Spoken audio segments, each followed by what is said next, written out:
ಓಂ ಶಾಂತಿ. ಇವತ್ತು ನಾವು ತಪೋಭವನ್ಗೆ ಬಂದಿದ್ದೀರಿ. ತಪೋಭವನದಲ್ಲಿ ಸುಮಾರು ಗಿಡ ಮರಗಳಿದ್ದಾವೆ. ಎಷ್ಟು ಎಕರೆ ಅಣ್ಣವ್ರೆ? 100 ಎಕರೆದಲ್ಲಿ ಬಾಬನ ತೋಟಗಳೇ ಇದ್ದಾವೆ. ಅದರಲ್ಲಿ ವೆರೈಟಿ ಹಣ್ಣುಗಳು, ಸೊಪ್ಪುಗಳು, ತರಕಾರಿಗಳು ನೋಡ್ರಿ, ಎಷ್ಟೋ ಮರಗಳು ಇದ್ದಾವೆ.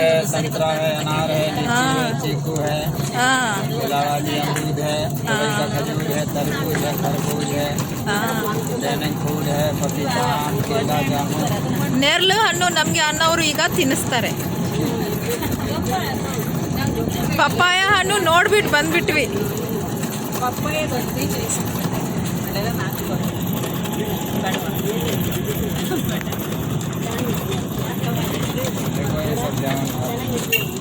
ನೋಡ್ರಿ, ಬಾಬನ ಮನೆಯಲ್ಲಿ ವಯಸ್ಸೇ ನೋಡೋದಿಲ್ಲ ನೋಡಿ, ಎಲ್ಲರೂ ಕ್ರಿಕೆಟ್ ಆಟ ಆಡ್ತಾವ್ರೆ ನೋಡ್ರಿ. ಚಿಕ್ಕವರು ದೊಡ್ಡವರು ಯಾರು ಇಲ್ಲ ಇಲ್ಲಿ. ಎಲ್ಲ ಆತ್ಮ ಅಂದ್ರೆ ಬಾಬನ ಮಗು. ಹೌದು,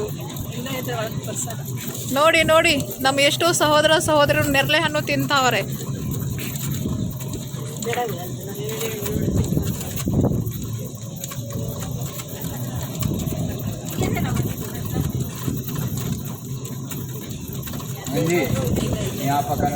ಓ ದೇಖೋ,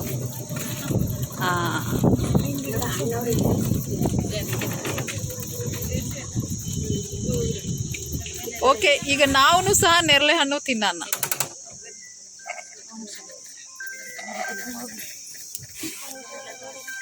ಎಷ್ಟೊಂದು ನೇರಳೆ ಹಣ್ಣು ಇದಾವೆ ಅಪ್ಪ, ಗುಂಪು ಇದಾವೆ.